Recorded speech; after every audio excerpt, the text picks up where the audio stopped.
जी अस्सलाम वालेकुम मेरे प्यारे भैन भराओ। हाँ जी सुनाओ जी की हाल चाल है, सुनाओ सब ठीक ठाक, अम्मी अबू भैन भरा राजी बाजी। हाँ जी अलहमदुलिल्लाह शुक्र अल्लाह दा असी भी ठीक आ। हाँ जी शाम का व्लॉग शुरू करते पे शाम की रेसिपी दे नाल। हाँ जी असी अज बना रहे हैं जी देसी मुर्गा। ठीक है जी, देसी मुर्गा असी इसलिए बना रहे हैं कि मेरे मियाँ जी ना उन्होंने खांसी जी हुई है बिना हल्की हल्की जी आराम नहीं आ रहा सी ते सिरप पींदे कोई नहीं है। मैं कहा चलो अज ना देसी मुर्गे की यखनी बना के उन्होंने दिंदी हैगी ते वो पीनगे तो उन्होंने जरा सुकून मिलेगा। मैं कहा चलो शाम नू ना अज देसी मुर्गा बनाते है। हाँ जी साड़ी रेसिपी तैयार हैगी सारी। हाँ जी ये असी एक मुर्गी लई सी। ठीक है जी मुर्गी के पीस करवा ले जिंदा मुर्गी है ना जी 1000 रुपये किलो मिलती हैगी तोल के तो फिर बाद चो ज़िबा करते हैं। बिस्मिल्लाहिर्रहमानिर्रहीम। टोकरी भरी हुई प्याज़ा दी, बिस्मिल्लाहिर्रहमानिर्रहीम। टमाटर 2 बड़े बड़े, बिस्मिल्लाहिर्रहमानिर्रहीम। हाँ जी अदरक लसन ते हरियां मिर्चा कुट के रखिया हुई वा। ए साड़ियां हैगी जी लाल मिर्चा नमक हल्दी बड़ी इलायची दालचीनी, बिस्मिल्लाहिर्रहमानिर्रहीम। बच्चे गए हुए अरबी पढ़ के ते आ गए है, ट्यूशन पढ़न गए हुए है ते मिसबा थले आटा गुन्नन डई है किचन च। ते फिर हुण कोई भी नहीं सी। अली हैदर पता नहीं, हाँ अली हैदर नहा रहा वा ते मैं कहा चलो मैं खुद ही व्लॉग शुरू कर लेंदी हैगी आ।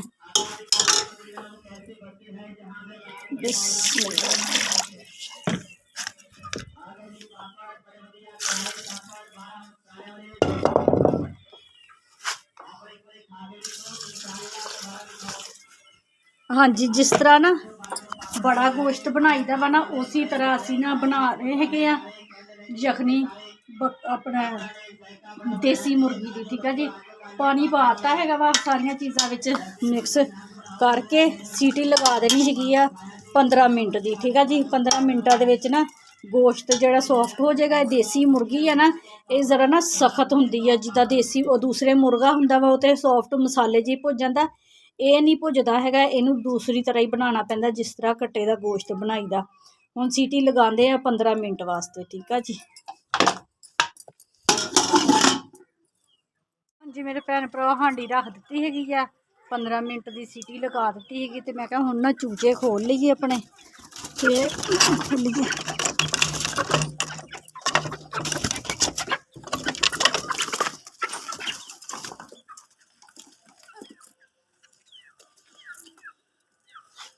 हाँ जी राती कनक धोती सी ते सुबह जी फिर खोली हुई है। ए वाली तो सुक गई हैगी ते ए वाली थोड़ी गिल्ली हैगी ते मंजी ते ना बच्चे ने कनक ज़्यादा पाती सी ते हुण सुबह दी फिर धुप लवावांगे ते फिर कल नूं पीन करन वास्ते देवांगे चक्की ते हुण ना मुर्गियां साडियां दाने खान डईयां वा भुखियां वा ना अज रोटी नहीं पाई इन्हां नूं। मैं कहा इन्ने दाने थले खिलरे हुए है ते दाने खान ते हुण खान डईयां वा। मेरे भैन भरा देखो माशाल्लाह ना गोश्त साडा भुज गया है वा। सीटी लाई मैं 3 बारी अज सीटी लगाई हैगी ते गोश्त गलने का नाम ही नहीं लैन दिया क्योंकि ये देसी मुर्गी सी ना इस वजह ना गलन नहीं डई सी। ते मैं फिर रोटियां पकाने वास्ते चले गई ते रोटियां पका के आई हैगी ते इन्ना शुकर मिसबा नूं पता चल गया कहंदी मम्मा थल्ले लग गई है हांडी ते बिस्मिल्लाहिर्रहमानिर्रहीम। तो मिसबा भज्जी आई फिर उन्हें आके कुकर थल्ले लाया तो भी बच बचा हो गया शुक्र फटने तो बच गया है। तो हुण थल्ले जो लग्या हुआ मैं ज़्यादा जोर के चमचा नहीं मारिया भी वो ना स्मैल वो ना रच जाए तो भुन के तो हुण पानी पाता है वा जिन्नी कि सानूं जरूरत सी तो हुण पकदा वा तो फिर थल्ले लैके जाते हैं। हनेरा काफ़ी हो गया वा। हुण नवां लिआंदा वा भाई शेख भी कहता मिट्टी ला के देख लो कोई 4 दिन निकल जान। 2 महीने निकलिया वा डब्बा आ उही है जिहड़ा पहला नहीं लिआंदा सी जिहड़ा 1 महीने बाद ही खत्म हो गया सी। मोरे हो गए से वो वाला डब्बा। मैं कहा चलो हम देखते हैं ना, फिर जो गैस ते करन लग पे तो फिर तो ये आ भी जो जिदा हुण देसी अज मुर्गी बनाई है जां इदां दी कोई सख्त चीज़ बनाना तो फिर इत्ते बना लिया करांगे। कोई दाल सब्जी बनानी हो तो फिर गैस ते बना लिया करांगे। गैस सर की मौज नहीं आएगी जिते बिल्कुल खाली धुआं पै गया मेरे। मैं हाथ धोया वा जाके। अब मिट्टी लै जी मिसबा थल्ले, फिर सुबह नू देखना फिर ले ला।